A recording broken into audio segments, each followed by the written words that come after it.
राऊत साहेब, तुम्ही टाळाचा उल्लेख केला. जे तुमच्यावर आता टीका करतात किंवा तुमचा निषेध करतात ते म्हणतात की राऊत यांच्या मुलाखतीनंच दिघे साहेबांना पण असं कधी आनंद दिघे साहेबांनी म्हटल्याचं माझ्या लक्षात नाही आहे की संजय राऊतांमुळे मला त्रास झाला. अजिबात नाही. आम्ही त्यांना तुरुंगात भेटायला जात होतो सातत्यानं. सुटल्यावरती ते माझ्या इथे घरी आले होते. राजकारण यांना कळत नाही. त्याच अटकेनं आनंद दिघे धर्मवीर झाले.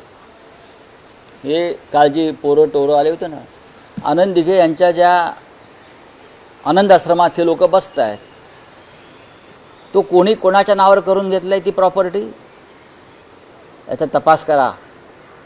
आनंद दिघे साहेबांच्या वेळेला तो एक ट्रस्ट होता. दिघे साहेब तिथून काम करायचे आणि आज ती प्रॉपर्टी म्हणून कोणी कोणाच्या नावावर करून घेतलेली आहे, धमक्या आणि दहशत निर्माण करून. हे मी सांगेन, दिघे साहेबांनी असे उद्योग कधीच केले नाहीत. दिघे साहेब हे व्यापारी नव्हते.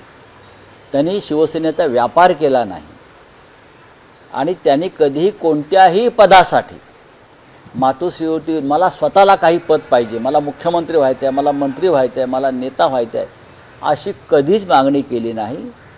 ठाणेसारख्या जिल्ह्याचे ते एक सर्वोत्कृष्ट जिल्हाप्रमुख म्हणून त्यांनी काम केलं आणि ते महाराष्ट्रातले एक आदर्श जिल्हाप्रमुख असल्याचं बाळासाहेब ठाकरे वारंवार आपल्या भाषणात सांगत होते. जेव्हा दिघे साहेब होते तो काळ वेगळा होता.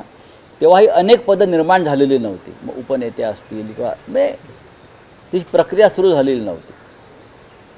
नेते आता isakal.com आहे देशातील नंबर 1 ची मराठी न्यूज वेबसाईट.